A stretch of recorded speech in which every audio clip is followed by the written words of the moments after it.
Hey everyone, and welcome back to the channel. We are back with another Scooby-Doo reaction, and we are here with Sea Monster by the Seashore, released on November 30th, 2002, episode number 9, series episode 213.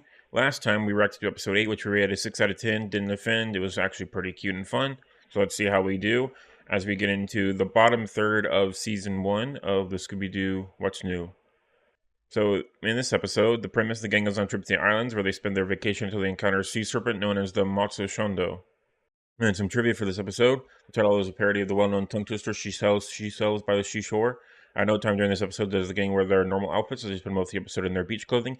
For instance, Daphne was barefoot and wearing her bikini from Scooby-Doo and the Legend of the Vampire, and Sarong for most of the episode, except when she and the gang wore scuba gear and wetsuits. Shaggy and Daphne were barefoot for the entire episode, even away from the beach. The Mystery Machine is not in the episode, so 2 episodes straight with no Mystery Machine. Daphne's surfboard has the same color scheme and pattern as the Mystery Machine. The gang discovers an underwater graveyard of ships, which resembles the scene in the Scooby-Doo Where Are You episode, A Clue for Scooby-Doo, which is pretty cool. And then that's all the trivia we have, so let's get right into the episode. I'm excited. Man, socks and sandals, you know he's gonna get murdered. There's a monster. Good scoop up to rescue the kiddos. Yeah, that boat was destroyed quick. That's already probably damage for them. No grizzly graveyard, spooky specters, or ghoulies ghosts. Even stealing the lemonade. Fred playing volleyball by himself. It's so funny.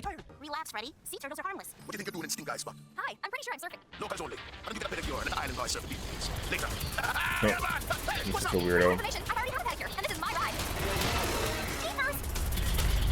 Daphne always looked great in What's New Scooby-Doo, and she had such a good personality, man. There's nothing like that in these waters. Oh, yeah, but it is so lady. Yeah, it's somehow boat with many others. Man, that's a big bite. Your luggage finally came from the airport. Which one? Yeah, we got another character. I'm Daphne Blake, his daughter. I am Shaki Tazo, concierge, guide, and local jack of all trades for the Grand Resort. Moto Shandu? Sure, I know all about the man. We got a surfer and then also this guy, as well as the family, but I don't think the family will be in it. Fajamanu is threatened. A lot of locals think that all the tourists offend Moto Shandu. That's why she sinks their boats. Gang, it looks like we got a mystery to solve and a monster to find. Moto Shandu is a spirit, but if it's a bird's eye view of the ocean you want, I think I can help you out. What's that down there, Sharky? Murakini Reef. That's where Moto Shandu sunk the rental boats. We're gonna have to You're get a closer saying look. Sharky? I know a guy. He'll give you a much closer look. Well, Yeah, we can't get much okay. closer than this, folks. What did I tell you? Crunchy's glass bottom boat tour rules. Big Blue Mamba. Aren't you afraid of the Moto Shandu? And I have never seen He any sounds exactly how I expected him to sound with the current design that they gave him, and that's Crunchy. He sounded familiar. Kevin Michael Richardson. Okay, cool. Yeah, he's been in a lot of cartoons and stuff. That's awesome. Dude, like, jeez, it just absolutely wrecked. Sea of Thieves, just get your bucket, scoop it out, man. Hey, no need to shout, man. Do what you gotta do. That song quick. Holy crud. I'm just sorry it had to end this way. On an empty stomach. Did Scooby have a life jacket on? Wow, he got a helicopter out there quick. Is he gonna go fight off the monster? No, he just got punched by a sea turtle and knocked out. Come on, Fred. Well, he wasn't wearing a life jacket. I guess he's just going off the stocky style. Get away from the Moto Shandu, Freddy. I didn't. When I got down there, it disappeared without a trace. And then I got blindsided by a huge group of seekers. Alright, we got a professor as well now. Okay, so we already got 3 different people. She kind of looks like Lois Lane from the old Batman cartoon. We often nurse injured turtles like this one back to health. Didn't you help yourself to the Aqualand snack bar? A little something to settle some Nice, problems that's with me. cute. A little bit of I lettuce. don't know about you, Scoob, but a little food in my belly and my feet on dry land, and I'm right as rain.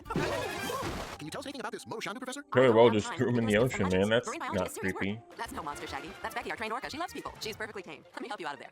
Was this before or after Are you Blackfish? I'm thinking? Seems We're gonna awkward go now back in to this the beach. Look context. at those turtles. Oh, just falling, just got wrecked right there. Jeez, man. Yeah, that was after the musical cue a little bit, but they're hanging in there. Wait, where's here? I was looking at the wiki for the Blackfish. It came out in 2013, so yeah. This was before. What are you two chickens of the sea doing down here? Selma, we thought you were the monster. You sound just like her. Check out the cool scuba bikes we scattered from the shipwreck. While you're at it, check this out. A graveyard of wrecked ships. Why graveyard? Why not junkyard of wreck chips or parking lot of wreck chips? When Moto Shandu comes to this gap in the reef, at Doma Signal, Daphne and I will use the jets from the scuba bikes to topple these precariously down slopes. As soon as Green, Gild, and Dory swims through that gap, timber! Daphne, now! That's just an insane thing to do, but those are ships already crashed, so we're not going to count them. Just seeing all those ships, so that's one of the things that got me creepy about like seeing everything underwater like that in real life in Scooby-Doo. Nice, that's some good balance right there. Oh, just crash landing on, and then it's not the surfer because he's already there, so it became Sharky and Crunchy, I suppose, The outer layer of the creature or is the your professor lady. Right. Inside is a miniature submarine with the same kind of water propulsion as our scuba bikes. Mini submarine, gotcha. Oh, Crunchy, wow, that was quick. Yeah, I was thinking Crunchy, just because he only appeared in the one scene. Sharky had more. And he used the monster to do it. But No legitimate member of the conservation community would condone this dangerous and irresponsible behavior. We knew that Mara couldn't be the monster. She gets seasick. But he was on the glass bottom boat Okay. with us when the monster attacked. But You it wanna wasn't come no back attack, up? Shaggy. There wasn't even a glass bottom. It was really a flat screen TV bottom boat. A CGI monster shows up a minute later. The name tag on Crunchy's life vest said Charles Granville. That's Crunchy's real name. Charles And we're Granville is staying his at the real Granville name? Resorts. Okay, There's so he no actually beach had a ball real and name. No monster either. I'm so glad that the Aqualand team is going to clean up the reef. Me too, and I'm really glad we can finally have some non-monster fun in the sun. We're the Keenan family. And as of 5 minutes ago, this became our timeshare. Who are you? Oh wow, okay, so now they're getting kicked out of their little house. Home That sounds great sucks. to me. And it looks like Scooby's ready to go too. Scooby-Doo. That's the first time we've really had a villain that has kind of benevolent kind of styles, because he wanted the turtles to be safe for Crunchy. So he did do it for decent reasons. So I don't think he's gonna be too much in trouble, but it's definitely a crazy thing to do, because he did destroy a freaking a bunch of boats, you know. So that was kind of crazy. And then it ended up being a pretty simple story on this one. Kind of gives me a similar vibe to Loch Ness Monster, the movie later on. One of my favorite Scooby-Doo movies, so I'm really excited for that one. And very similar vibe, like the kind of monster style that they went for, with like the metal inner skeleton and then the outside kind of scaly kind of style. That's going to be pretty interesting, that it already has kind of an appearance beforehand, before we move forward with everything that goes through. So yeah, that's going to do it for me, I think. We're going to rate this one, I think, probably a 5 out of 10, just because I didn't enjoy it as much as the previous episode, but it wasn't terrible. It was just a bit basic, to be honest, of the story itself, which is why we're going to give it a 5 out of 10. Even though it did have some enjoyable moments, but I just feel like it had a lot more interesting styles elsewhere, like in Loch Ness Monster.